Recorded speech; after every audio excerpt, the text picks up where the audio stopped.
رب اشرح لي صدري ويسر لي امری واحلل عقدۃ من لسانی یفقهوا قولی واجعل لي وزیرا من اہلی. بڑی عجیب و غریب چیز آپ کو دکھانے لگا ہوں. قرآن کے اندر اللہ سبحانہ وتعالیٰ نے جب ابراہیم علیہ السلام کو خوشخبری دی ان کے بیٹوں کی، تو ان کی کچھ صفات بیان کی.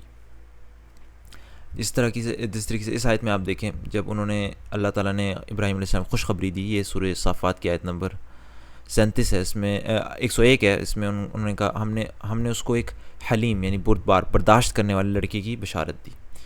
یہ سورہ صافات میں 101 میں. لیکن جب اور غالباً حلیم سے مراد یہاں پہ میرے علم کی حد تک ابراہیم علیہ السلام ہے، اور یہ فرق نہیں پڑتا کون سا نبی ہے، کیونکہ میں آپ کو لغوی معجزہ دکھانے لگا ہوں. اور سورہ ذاریات میں جب خوشخبری دی، اور یہ غالباً حضرت اسحاق علیہ السلام ہے، ان کے لیے الفاظ استعمال کیے، اسے ایک ذی علم یعنی علم والے لڑکے کی پیدائش کا مجدہ یعنی خوشخبری سنائی.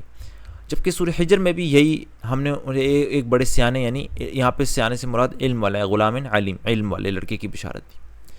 اب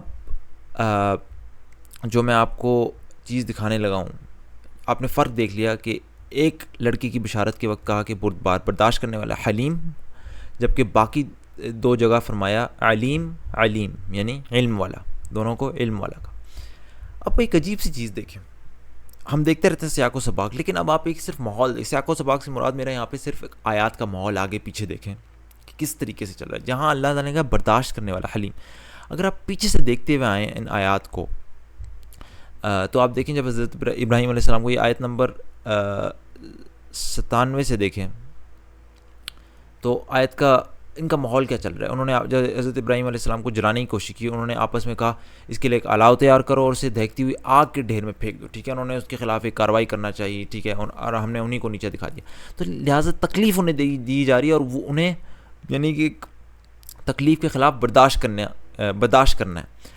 اس میں علم کا نہیں بلکہ حلم کا یعنی ایک ماحول ہے. ٹھیک ہے، اسی طریقے سے اگر آپ آگے کہانی چلتی رہے، انہوں نے بیٹے کی بشارت دی، اس کے آگے کیا چلتے اس کے اس آیت کے آگے حلیم بیٹے کی بشارت کے بعد وہ لڑکا جب اس کے ساتھ دوڑ دھوپ کرنے کی عمر کو پہنچ گیا، تو ایک روز ابراہیم نے کہا اے بیٹے میں خواب میں دیکھتا ہوں میں تجھے ذبح کر رہا ہوں، اب تو بتا کہ تیرا کیا خیال ہے. اس نے کہا ابا جان جو کچھ جو آپ کو حکم دیا جا رہا ہے اسے کر ڈالیے، آپ انشاءاللہ مجھے صابروں میں سے پائیں. تو سبحان اللہ، یہاں پہ بھی دیکھیں اس کے بعد بھی جو ماحول ہے وہ صبر اور حلم اور برداشت کا چل رہا ہے. ٹھیک ہے، یہاں پہ کوئی علم کی بات نہیں ہے، صبر اور حلم اور برداشت.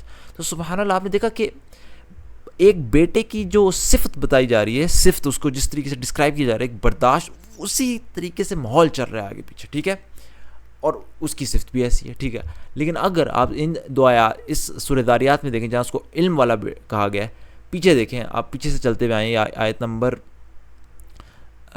128 تھی، اب اس سے پیچھے سے آئیں آپ آیت نمبر 24 میں، اے نبی ابراہیم کے معزز مہمانوں کی حکایت بھی تمہیں پہنچی. کہ یعنی یہ یہاں پہ ایک اندر سے ایک سوالیہ نشان ہے کہ کیا آپ کو علم ہے. اب آگے علم، اس کے بارے میں علم دیا جا رہا ہے کس طریقے سے وہ چل رہی ہے. پھر یہاں تک کہ ان کو کہا گیا کہ تمہیں ایک علم والے بیٹے کی بشارت دی جاتی ہے. اس کے آگے کیا کہا گیا، اس کے آگے کہ ایون جو ان کی بیوی ہے وہ بھی بجائے مطلب ایک برداشت کا ماحول کریٹ کرنے کے بجائے ایک سوالیہ نشان کرتی ہیں کہ جیسے کہ پوچھ رہی ہوں یہ کیسے ہوگا کہ مجھے اس بوڑھی عمر میں بچہ مل جائے. وہ کہتی ہیں، یہ سن کر بیوی چیختی ہوئی آگے بڑھی اور اس نے اپنا منہ پیٹ لیا اور کہنے لگی بوڑھی بانجھ، یعنی کہ کیسے ہو سکتا ہے یہ. آگے دیکھیں، انہوں نے کہا یہی کچھ فرمایا تیرے رب نے، وہ حکیم اور عالم سب جانتا ہے، علم والا. پھر اور آگے پھر دیکھیں حضرت ابراہیم علیہ السلام نے کیا کہا، اے فرشتگان الہی کیا مہم آپ کو درپیش ہے، یعنی کیا آپ کس لیے یہاں پہ آئے ہیں. تو آگے پھر سوال کیا ہے، علم حاصل کرنے. تو یہاں پہ ایک ماحول ہے علم کا، اور بچے کی جو صفت ہے وہ بھی علم ہے. اسی طریقے سے سورہ حجر میں آپ دیکھ لیں، اللہ تعالیٰ پیچھے چلے جائیں، آیت نمبر 49 سے سٹارٹ کریں، اے نبی میرے بندوں کو خبر دے، یعنی علم دو کہ میں بہت درگزر کرنے والا رحیم ہوں، اور اس کے ساتھ ساتھ اور کیا، میرا عذاب نہایت دردناک ہے. اور انہیں کیا خبر دو، اور انہیں ابراہیم کے مہمانوں کا قصہ سناؤ. اگین علم کا ماحول چل رہا ہے کہ سناؤ یہ کیا چل رہا ہے. اور آگے بھی آپ دیکھیں اس آیت سے، آیت نمبر 53 سے آگے بھی اگر آپ جائیں تو حضرت ابراہیم علیہ السلام سے کہتے ہیں بتاؤ وہ مہم کیا ہے جس پر آپ حضرات تشریف لائیں، پھر علم حاصل کرنے کی. تو اس میں ایک ماحول چل رہا ہے علم کا. بچے کی تعریف کیسی کی، بڑے سیانے اور علم والے کی، علم والے کی اس کی صفت. یہاں پہ بھی ماحول چل رہا ہے علم کا، صفت بچے کی علم. عجیب سی بات نہیں لگ رہی؟ جہاں ماحول چل رہا ہے برداشت کا، وہاں پہ ماحول سارا برداشت کا چل رہا ہے، جہاں پہ بچے کی صفت بھی برداشت کی. عجیب سی بات، یعنی کہ کوئی سوچ نہیں سکتا تھا انسان کے اس طریقے سے یہ اس ادب کو، اس قرآن کے جو الفاظ ہیں، بچے کی جو صفت ہے جس سے اس کی تعریف کی جاتی ہے، بتایا جا رہا ہے کس قسم، اسی ماحول میں سیاق و سباق میں کلام آگے پہ چل رہا ہے.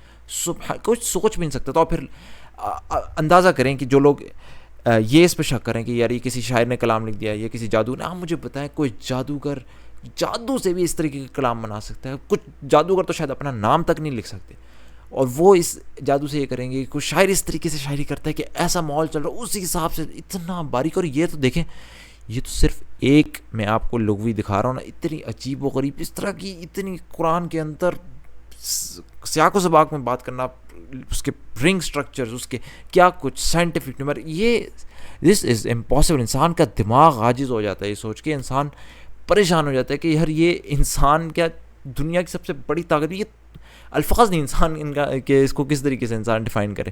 ظاہری بات ہے جب انسان عاجز ہو جاتا ہے اس لیے تو اس کو معجزہ کہتے ہیں. اور یہی تو میں چاہتا ہوں ہمارے دل کے اندر راسخ ہو جائے یہ ایمان دیکھ کے، یہ چیزیں دیکھ کے کہ یہ اللہ کے سوا کسی کا کلام نہیں. اور جب ایک دفعہ ایمان راسخ ہو جائے پھر آپ کو پتہ ہے جب انسان کے پاس ایمان ہوتا ہے کہ مجھے مہینے کے آخر میں تنخواہ ملنی ہے لازماً ملنی ہے، تو پھر وہ صبح اٹھ کے محنت کرنا، تیار ہونا، آفس جانا، پھر اس کو وہ تکلیف نہیں لگتی، اسے یقین ہوتا ہے. اور اسی حد تک یقین میں چاہتا ہوں ہمارے نوجوانوں کے اندر پیدا ہو، اور وہ اس طریقے سے، یعنی کہ میں حیران ہوتا ہوں نوجوان کیسے اپنا وقت اور ضائع کر رہے ہوتے ہیں، سارا دن پلے اسٹیشن کھیل کے، اپنا ویڈیو گیمز کے اندر، سارا دن میچ دیکھنے میں، سارا وقت اپنا موویاں فلمیں دیکھنے میں، اور کیسے اپنی صحت برباد کرتے ہیں سگریٹ نوشی سے. یہ اس لیے میں سمجھتا ہوں کہ انسان ان کے اندر صحیح علم نہیں، اب صحیح ایمان نہیں راسخ ہوا. وہ یہ موجود دیکھیں گے تو ان کو پتہ چلے گا کہ ان کا کیا کام ہے اصل میں کرنا، ان کو کس ڈائریکشن میں، ان کو ڈائریکشن چاہیے. تو یقین پیدا کریں، اپنے یقین پیدا کریں، غافل کے مغلوب گمات ہوئے ہیں. اللہ تعالیٰ ہمیں قرآن کے اوپر یقین کی حد تک ایمان عطا فرمائے. سبحانک اللہم و بحمدک، اشہد ان لا الہ الا انت، استغفرک و اتوب الیک.